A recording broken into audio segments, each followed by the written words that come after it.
Welcome guys to my school series, I guess. I'm going to talk to you about, and I'm going to try and keep it as raw and uncut as possible. Like I've questioned, I've got a few Q&As and a few notes from the source itself of students that are coming into year 7 that are wanting to talk about it, that are wanting to know about things and how what year 7 is going to be like for them. Like, I mean, we've all got our own little journey to follow, and there's experiences that we need to have in order to become the people we are going to be. Firstly, shout outs to my dog Wilson. You can see his body just here. You can hear a faint. That's him breathing. It's really hot right now. And also the air conditioning, because it's hot and this is a nice room to record in. I'll probably try and muffle it out. Anyway, let's get to the show. So, I did a live on my Instagram and I had about 50 people join really quickly, which is really cool. And I had a little bit of a questionnaire. I gave out what do you want? What do you want to know about year 7? What do you want to know about starting high school for the first time? And I had a fair bit of response, and I had a few good questions asked. I wrote them down, and here we go. Now, if you feel like this gets a little bit too long or I'm ranting on a little bit, because that's what I do, I like to be thorough, go check a look, check out the description below. I will have the relevant questions answered and the time codes. You'll see a blue number, click it and it will send you straight to me answering that question. Anyways, let's do this. The first question: what is the biggest change that comes from primary school going into high school? And what I tell the students at the start of every year is welcome to high school. Now, the biggest change from me, from what I remembered, was the fact that it wasn't just one teacher, it was multiple teachers. So when you get to high school, year 7, first day, you'll have a list, you'll have your class list, you'll have subjects that you have to learn. And those include maths, science, English, HASS, which is also known as Society and Environment from back in my day, old. And then other stuff like things that are like art, sport, drama, things that you may have chosen. It changes from different school. So, and that's the biggest change. You're going to have different teachers for different subjects. You're not going to have one teacher to rule them all. And that can be quite an experience itself. Now, what I see from me, so what happens when year 6s come into school and they're all of a sudden high school students, and they're not used to that difference in how many different teachers they have, and there's a bit of a adaptation that they need to make, or they need to start making between each teacher, and that can be quite challenging, especially if you get along with one teacher and not get along with another teacher. So for example, there would be times when my students would come to my class and be really enjoying my class, and they would say, "Sir, you're my favorite teacher. I love maths because you're the teacher." And then alternatively, there are teachers on the other end that would get hate, or they would get resistance, or they would get poor behavior, or less engaged, and zero compliance because they just maybe don't get along with the teacher. There are other factors, but this is what I see and this is what the students tell me. There's also been a reverse as well. So there's times where students come into my class and really dread it, and they tell me. And we talk about it, and we try to fix it, and we try to adapt, improvise, and overcome, like Bear Grylls once said. And I do my best to try and help the student, help accommodate to their needs, and well, that's really my job, to be honest. And yeah, so how to handle that yourself as a student in year 7? Figure out early. Talk to the teachers. ask them what their needs are, what their expectations are from you. And most of them will tell you. Most of them will give you the class rules. Most of them will tell you the structure of the lessons and what their program's going to be. And that's when you're taking notes. Now, going into notes. Some of you have been taking notes or learning to take notes in primary school. Other times you've just been copying things down from a textbook. Sometimes you've been listening and trying to remember the information. Whether or not I agree on that fully is another conversation for another time. But with high school, whatever subject you do, the best way that I found for me worked was anything I didn't understand or wasn't unsure of, I would write down as a question that I wanted to ask the teacher later. And that would help the teacher continue the flow of the class. Me as a teacher would ask, are there any questions? So that's when it's your time to shine. Obviously, as a year 7 coming in, a lot of you will be like, I don't want to ask a question because I don't want to sound silly. I don't want other people to laugh at me and make judgments on me. But the thing is, most of those students in your class will probably be thinking the same thing. So it's better that you ask that question and you can be their hero. And if they do make fun of you, then your teacher should be able to cut that off and you can continue wanting to learn. One of my one of my guidelines in my class is allow for other students to learn. And if you're a student in my class and you're asking questions and someone else is putting you down, they're not allowing for you to learn because you want to be helped. So again, the hard bit about that is teachers are different. I'm not saying that I'm the best teacher, I'm not saying I'm the worst teacher, but there are teachers out there that you just have to learn to adapt to. Let's say you come into the school and you identify your science teacher to be the absolute most fun teacher or the best teacher you've ever seen because of their personality. Maybe they like something that's the same as you. Your values align a little bit. A lot of things in common and you can relate. So therefore you're like, yeah, I'll do, yeah, awesome. They're talking, they gave me a task, I'm gonna do it. That's awesome, right? But then you go into another classroom, maybe it's your English teacher, that's my dog. Maybe it's your English teacher and they are just straight up, okay, have a seat, we're gonna start reading. And you're not the best reader. Maybe you're struggling. So what you can do there is take a note and say, I'm struggling with reading, can you help me? You don't have to do it in class. If you're really shy and you don't want everybody else to know that you're not the best at reading, there's always a chance to ask them afterwards. And more likely than none, the teachers are there to help you. They are there to help you, but only if you tell them.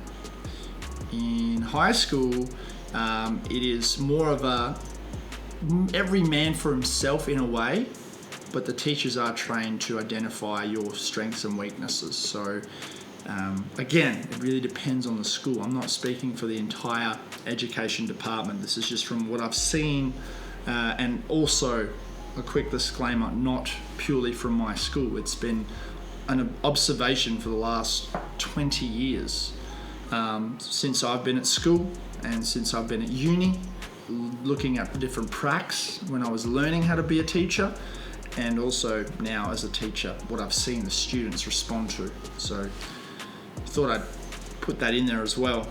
Another big change to when you go to high school is you have a lot more responsibility. You have to be more accountable for yourself because you have your subjects, you have times that you have to be in those classes, you have equipment that you should be you should have ready with you to learn. So, the classical things like a notebook for each subject. And you can get those big notebooks with multiple subject slots. Obviously your stationery, your pens, your pencils, your erasers, your rulers, all that stuff that you're already aware of. Your calculators.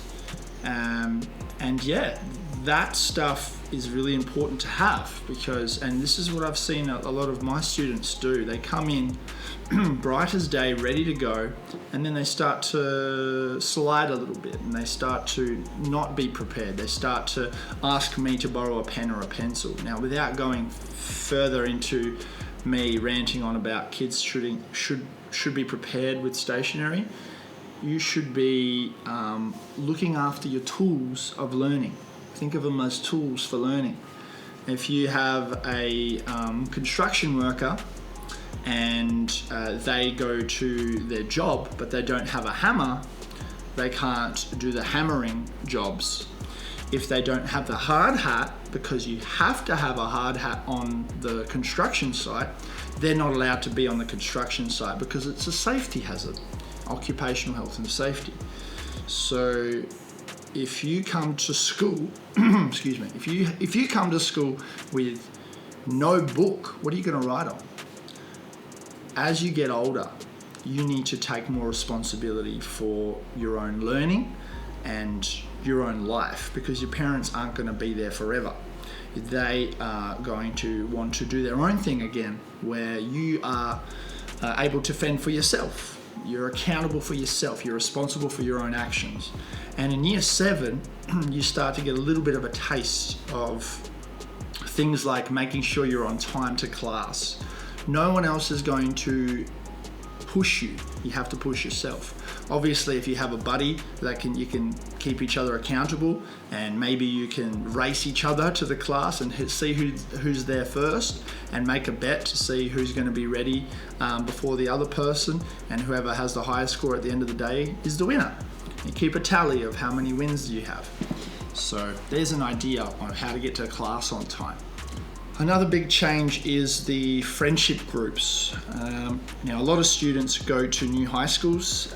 Some students move over across state, across town, across suburb, and they have to go to a different high school than all of their friends from primary school. And that's a big question I get asked all the time. How do you make new friends, and how do you survive that? So I'm going to tell you my story. So my story was when I finished primary school, my mum got a job in Kalgoorlie, and we went straight to Kalgoorlie over the summer of, I think it was 2002, and I was just there for the ride. I was like, cool, yeah, sweet. Day 1 of my first day of high school, I was sitting there in this communal space with all these students sitting there, and I remember one kid was absolutely crying their eyes out. They were so scared. I'm not meaning to scare you guys, but I was just looking, I was just like, damn, that's, I'm glad it's not me. But at the same time, I was a little bit nervous. I was like, I don't know anybody here. I don't know anyone's name. So, and your experience might be different. You may go into a classroom, your very first classroom, and your teacher might do an activity where you break the ice, where you start talking to other students. You get to know them, you get to know their names. My biggest tip for that is to talk to as many people as you can. It's called networking.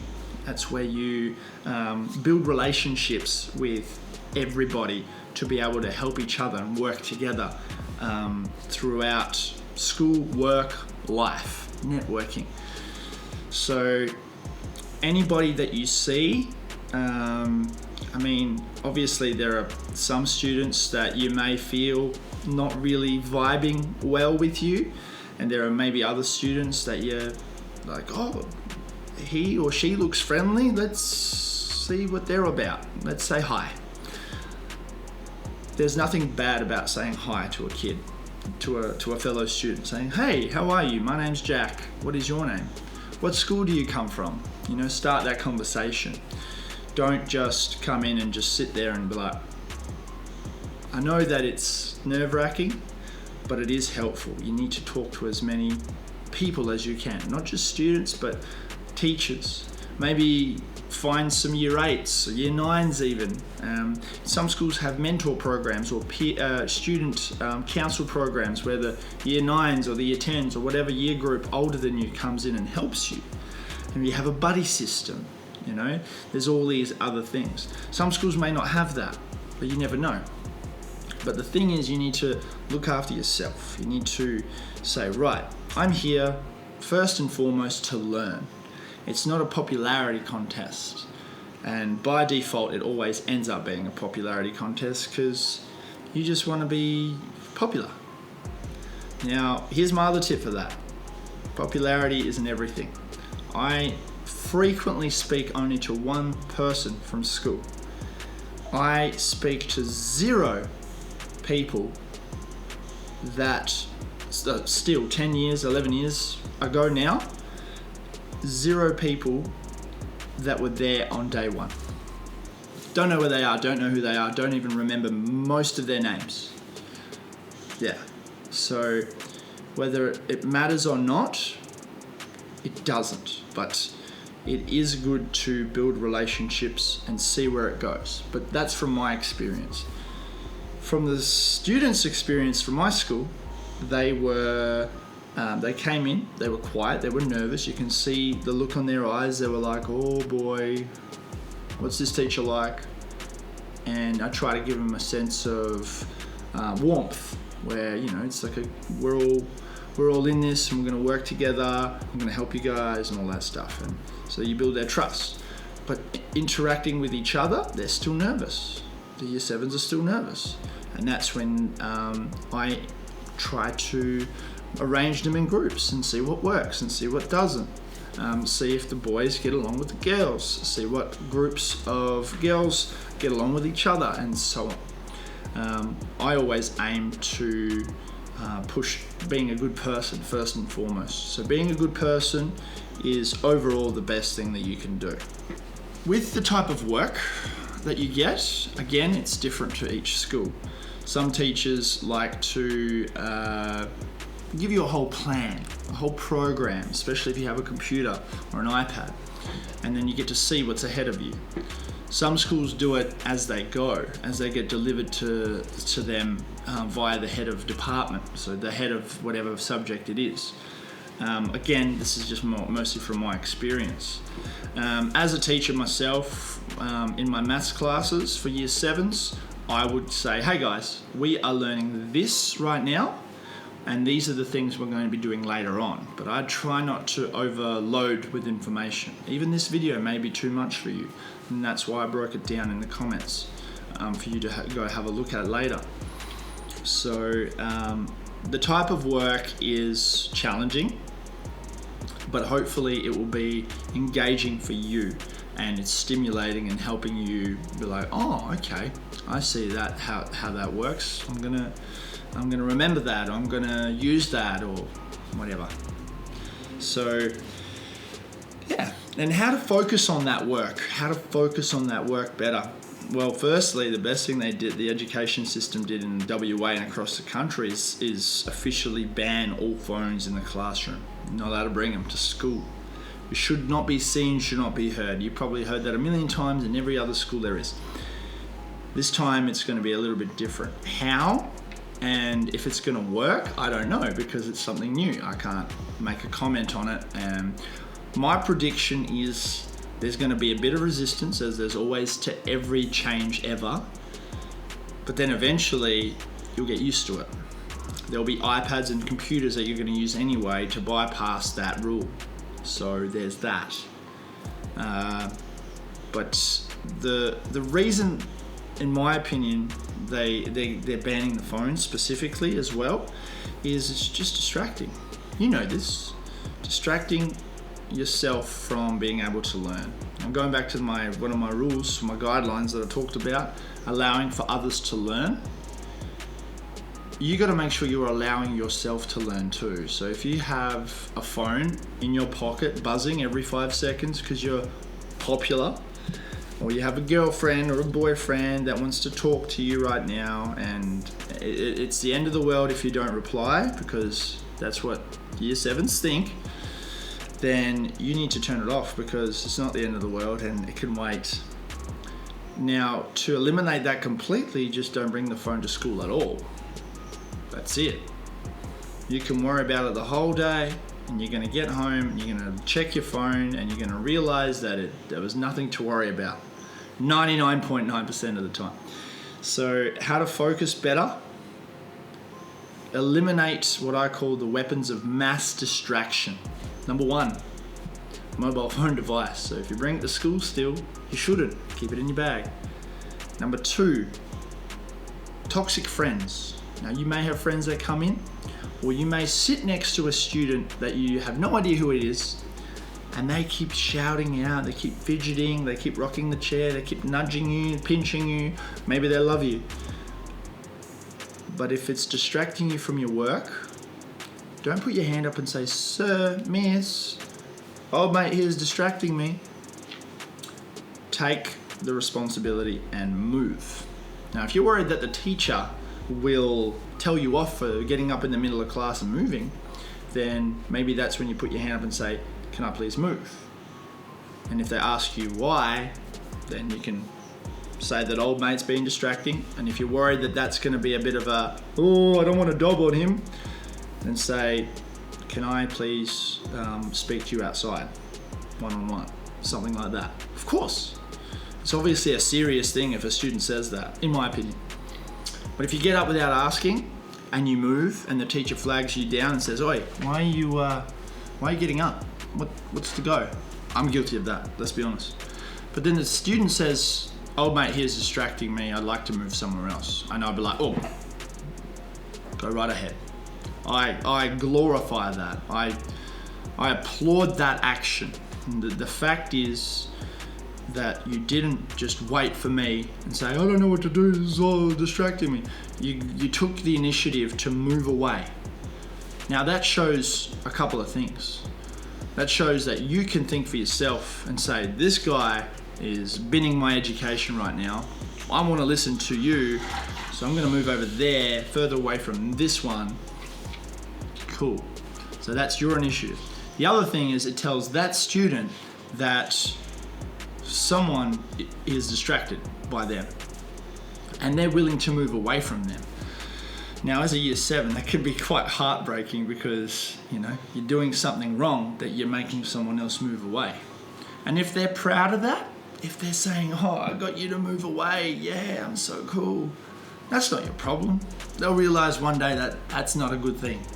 And that's not your job to tell them to figure out. They'll figure that out eventually. That's how you focus. Another example is to make sure that you're obviously taking the notes, and you're also asking the relevant questions. How to ask questions to a teacher in a year 7 environment. Now, as you're growing older into your adolescence and then your young adult life, you're going to have a lot of experiences you've never done before, and naturally you're probably going to go, "I'm stuck. I don't know how to do this. Help." What I love my students to do is to go, "Sir, there's this problem that I'm currently stuck on. I feel that I should do it like this. However, it's not working for me. I've tried a few other ways and it's still not working for me." And then you see me go racing down saying, "Oh my God, you've tried so many different ways.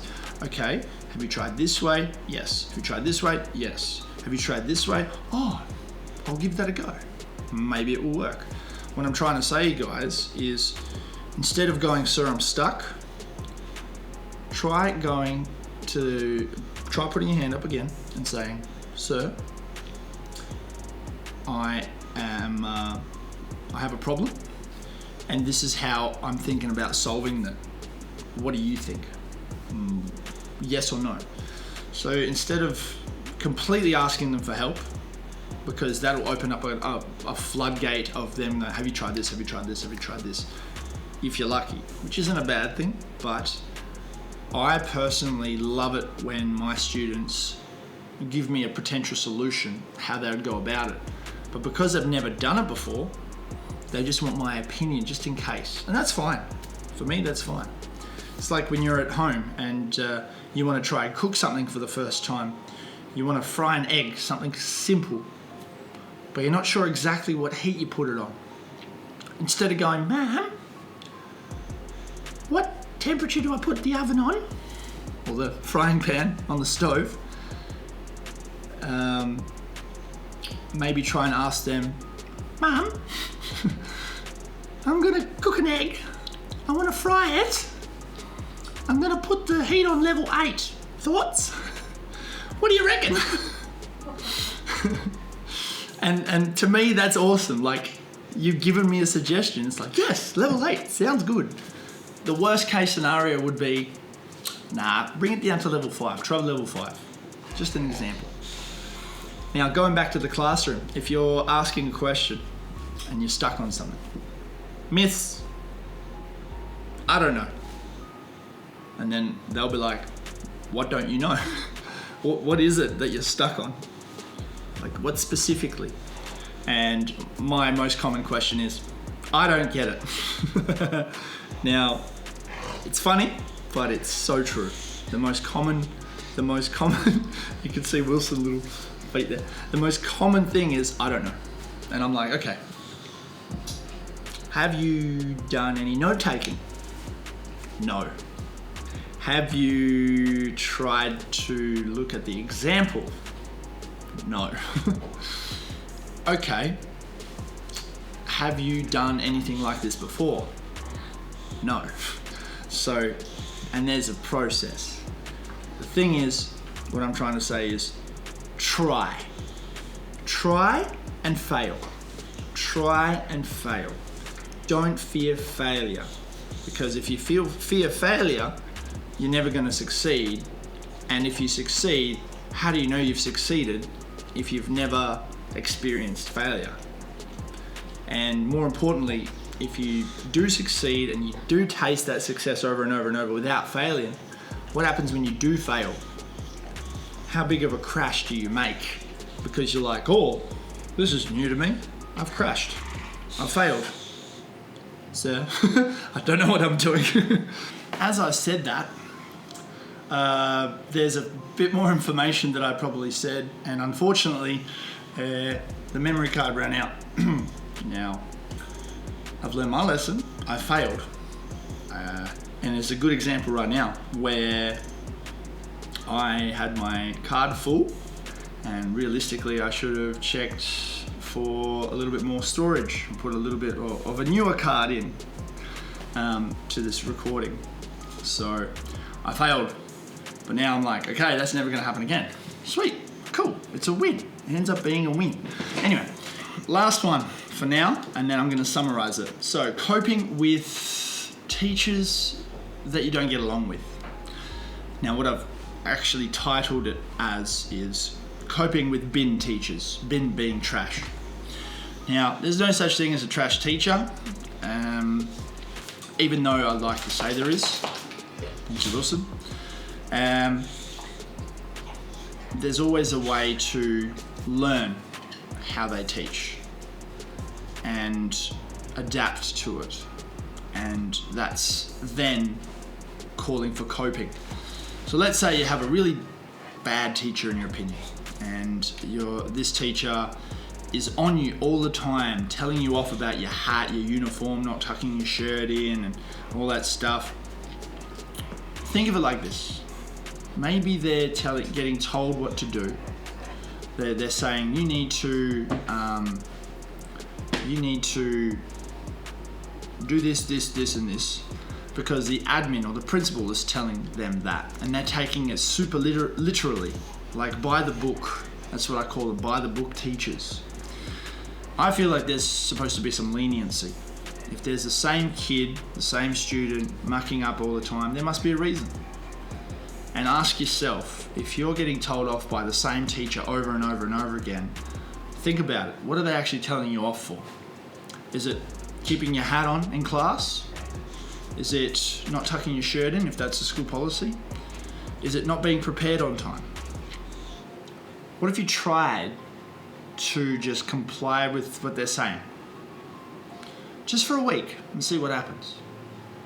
And if they don't pick on you, if they stop telling you off, then eureka, we've won. We've figured it out. They're just wanting you to comply to whatever the standards of the classroom or school is. Oh, but sir, why do we have to wear black shoes? It's stupid. I agree, it's stupid. I love my sneakers, all colours and shapes. Different colourways, silhouettes, whatever you want to call them. The thing is, in year 7, you begin to learn the process of just respecting and also being compliant, which means you just do what you're told. Now, you know, that may suck because you don't want to be told what to do. You know, you're a teenager and rebel without a cause, all that stuff. But the thing is, it becomes a habit. And when you go to the workplace, let's say you get a job at 14, 15, younger, older, whatever, and you get a job at Hungry Jack's. What do they all have in common at Hungry Jack's? What do all the employees have in common at Hungry Jack's? They all wear uniform. There is a dress code. Oh, but sir, Hungry Jack's, it's a job, they pay you. Yes, you're right, it's true. But why don't you start the process of just complying with that at school first? Why not just get used to that? Because hey, even when I was working at Hungry Jack's, I hated wearing the hats, I hated wearing the hairnets. I was like, this is stupid, right? But then I learned, hey, there's a reason. There's a reason for hairnets, there's a reason for hats. Sure, there might not be a reason to have to really enforce black shoes at school, but it's the process. It's the getting used to that. Because once you get used to that and you just comply, and you get to the workplace and be like, yep, cool, that's the uniform you want me to wear? Fantastic. Employees love that. You're compliant? Sweet. You're not going to complain? Sweet. And guess what? Teachers are the exact same.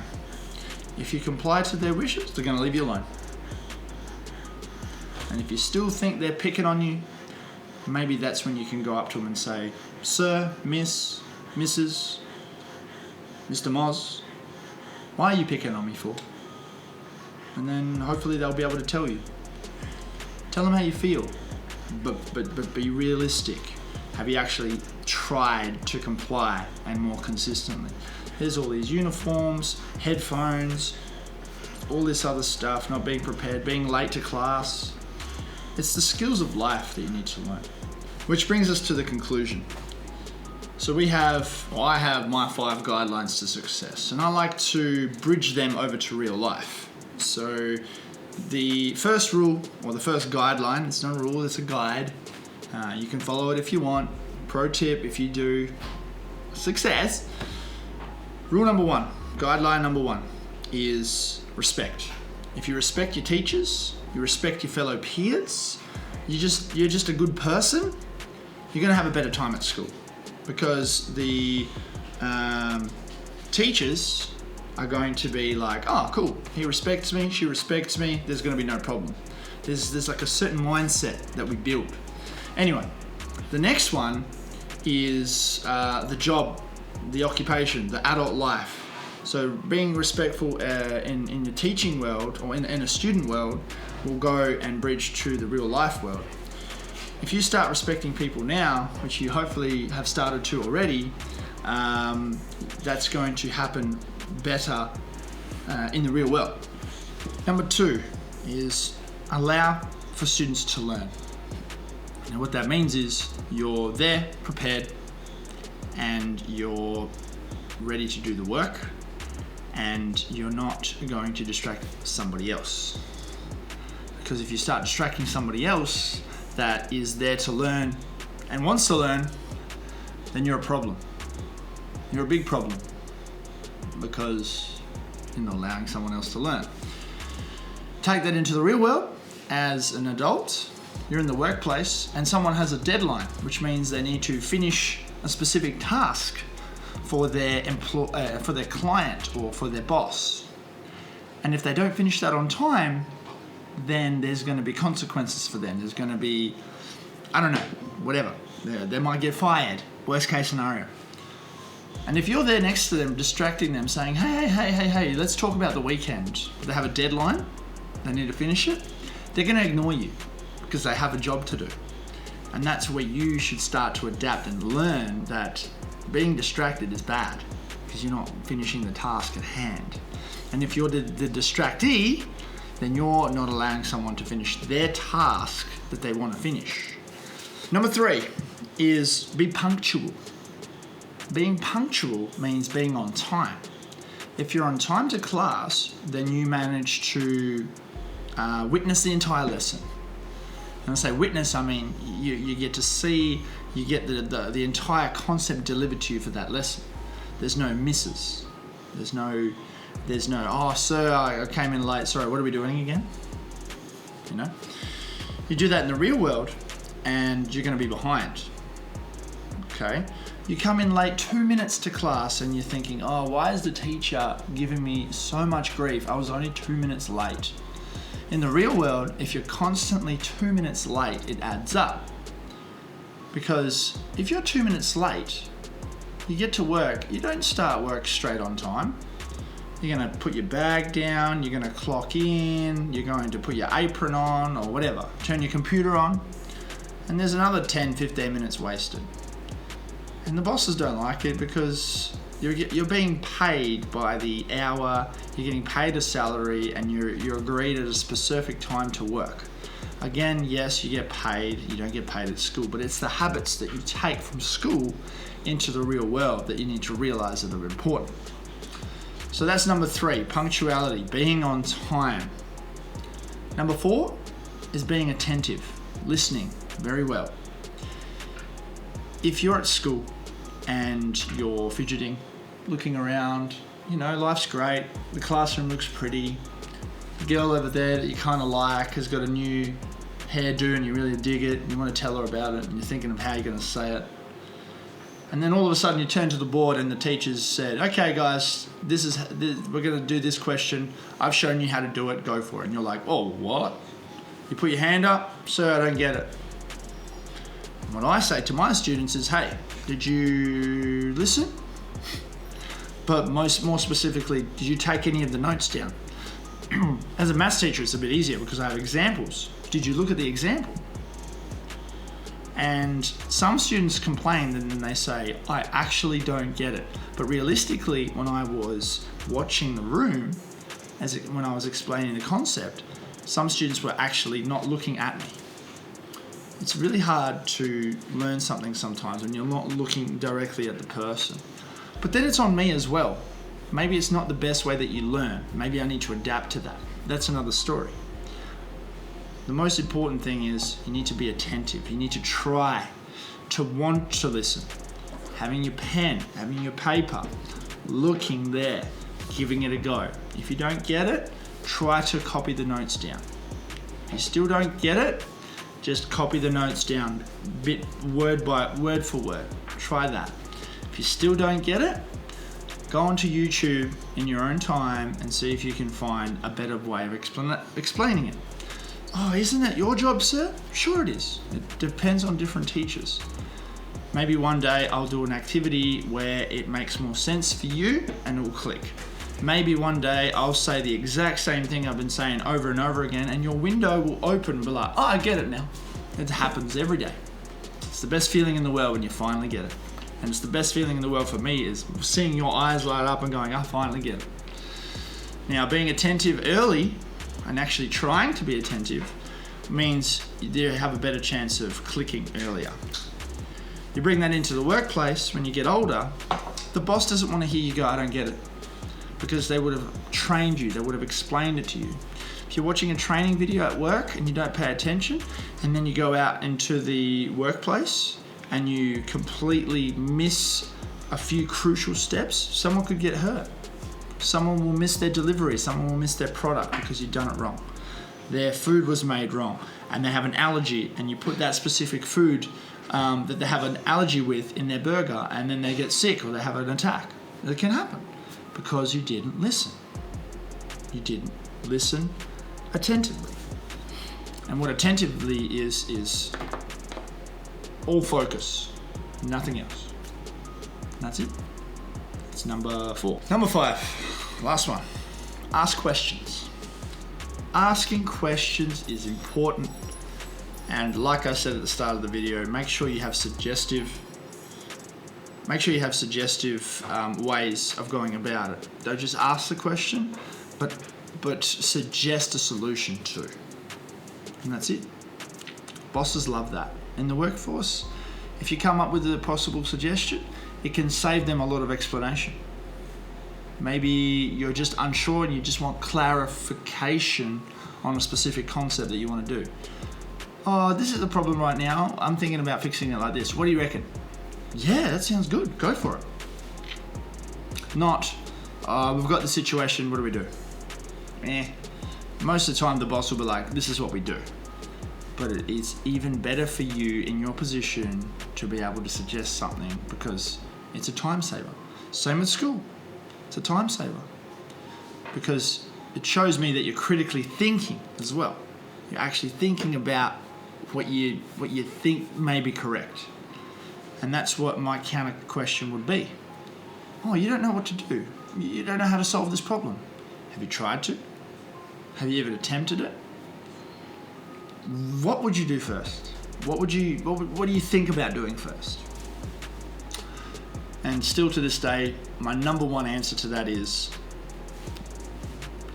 like you're doing shoulder shrugs at the gym. When you ask a question, combine it with a suggestion. That's worked for me, that's worked for my students, and give it a go. You never know. All right, guys. So there are my 5 guidelines to success and that whole other stuff beforehand. One all-round thing that I would like you to know, and this is another topic in itself and I will expand on it one day, is patience. Everything you do needs patience. If you're not getting along with your teacher and you try to fix it, you try to be good for one day, and then the next day they tell you off for the same exact thing weeks prior, you need to be more consistent. You need to have patience with them, right? Another one is, if you want to have more friends, have you tried talking to people? Have you tried asking them questions that you may have common answers to? What movie are you into? Oh, you like Marvel. Excellent, I like Marvel too. What's your favorite superhero? Bang. Maybe you have the same superhero and you can talk about it. All of a sudden, you're closer to that friendship than you were 5 minutes ago. You have to have patience. Don't force it, just have patience. Okay, and that's it. Thank you so much. I will definitely be doing a part 2. I feel like there's so much information to bring out to you.